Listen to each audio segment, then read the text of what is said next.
ભાઈ બહેનોના અનુગ્રહથી શ્રીમદ ભાગવતની કથાનો આજે ચોથા દિવસનો સત્ર આરંભ કરીએ. પણ આપણો નિત્ય નિયમ છે, બહુ ખુશીની વાત છે.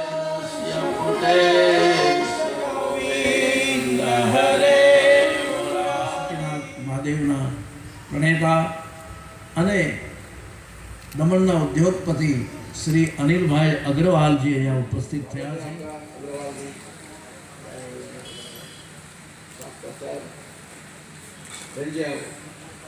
सुलोचना बहन जी को तो बहुत याद करते हैं. आप जहाँ भी कथाने जाते हैं तो ભાગવત કથાની અંદર ઉપસ્થિત થયા છે. આજે ફોન પર એક જ વાત કરી, રમેશભાઈ તમારે આવવાનું છે.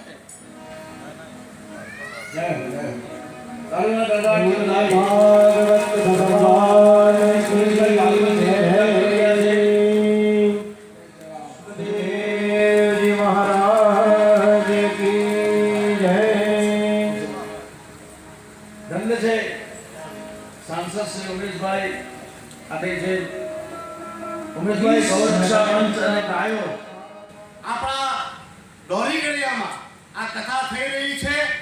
એ કોઈ સામાન્ય ઘટના નથી. આવી કથા ત્યારે સંભવ થાય છે જ્યારે આપણા પિતૃઓના કઈ કેટલા વર્ષોના સુકૃત ભેગા થાય ત્યારે આવી કથા કરવામાં આનંદ થાય. અને ત્યારે કથાઓ તો ઘણી થાય, પણ પૂજ્ય પ્રફુલભાઈ શુક્લા જેવા કથાકાર મળે ત્યારે આ કથાનું મહત્વ વિશેષ બની જાય. તેમાં પણ પાછી પીડિત અને બેસહાય અને લાચાર ગૌમાતાની સેવા માટે ગૌરક્ષા મંચ આજે આ કથાને માધ્યમથી આ ગૌમાતાનો ઉદ્ધાર માટેનું કામ કરી રહી છે. ખરેખર આ અગાઉ પણ એક કથા આપણે ચેતન મહારાજજી તમારા સાનિધ્યમાં આપણા દરવાડા ખાતે પણ કરવામાં આવી હતી અને પીડિત અને લાચાર બેબસ ગૌમાતા માટે ત્યારે પણ કથા થઈ હતી. અને આજે ફરી મારા નાના ભાઈ એવા હર્ષલભાઈ આ પેલું ઝડપ્યું છે. મુસ્લિમ ધર્મમાં તમે જોજો, કોઈ 15 વર્ષનો એક દીકરાને શોધી લાવો અને એ છોકરાને પૂછો કે ભાઈ તે બાઇબલ કુરાન વાંચી છે, તો તે તમને એવું મળશે કે હા કુરાન વાંચી છે. એક છોકરો નહીં મને મુસલમાનનો જે 15 વર્ષનો હોય અને તેણે કુરાન નહીં વાંચ્યું. તમે આપણા દમણમાં કેથલિક ઘણા રહે છે, આપણા બધાના નજીકના સંબંધ છે. 15 વર્ષના કોઈ પણ કેથલિકને પૂછો કે ભાઈ તે બાઇબલ વાંચી છે, તો તમને એક પણ દીકરો એવો નહીં મળે, એક પણ વ્યક્તિ એવો નહીં મળે જેને બાઇબલ નહીં વાંચ્યું. પણ આ મંચ પરથી અહીંયા બેસેલા લોકોને ભગવાન કૃષ્ણની સાક્ષી હું દિલ પર હાથ મૂકીને પૂછું કે તમે બધાએ ગીતા આખી વાંચી છે? તાંબા મંડપમાં 99% આપણા દિલ પર હાથ મૂકીએ તો આપણે કોઈએ ગીતા પૂરી નથી વાંચી. ગૌ માતા અને મારા તરફથી 51,000 રૂપિયા હું ગૌરક્ષા મંચને આપું છું. ઉપસ્થિત તમામ લોકોને વિનંતી કરો કે યથાશક્તિ પ્રમાણે તમે પણ ગૌરક્ષા મંચની આ કથામાં હાથ ખોલીને રિટાયર્ડ લાઈફ જીવતા હોય, શું કહેવાય, પેન્શન પર જીવતા હોય, છતાં પણ એને મારું અત્યારે હૈદરાબાદ છું એટલે હું આવી શકું એમ નથી.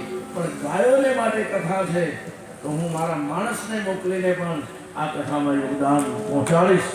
આવું એને નથી મળતા એ સંસ્કાર, એ કઈ માર્કેટમાં નથી મળતા, દુકાનમાં નથી મળતા. એ તો બ્લડમાં હોય છે, લોહીમાં હોય છે. અને મારી વ્યાસપીઠ તો વિશ્વાસપૂર્વક કહે કે દાન કોણ આપી શકે, આ જગતમાં દાન કોણ કરી શક્યું છે ખબર? જેના બાપ દાદાઓ દાન કરી ગયા હોય ને એનો પરિવાર જ દાન આપે.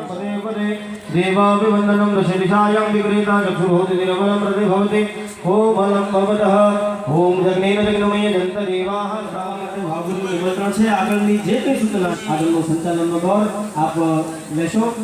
ધન્યવાદ. બોલો કૃષ્ણ ભગવાન કી નમસ્કાર. ગૌરક્ષાબેન શ્રીમદ ભાગવત સત્તા જ્ઞાન કે તરે પૂજ્ય સચિવા ગોપાલભાઈ બારાવતી સમાજના પ્રવર્તક આપણા માનીશ્રી બધા ગૌભક્તો પોતપોતાના સ્થાન પર વિરાજમાન રહે એવી વિનંતી છે.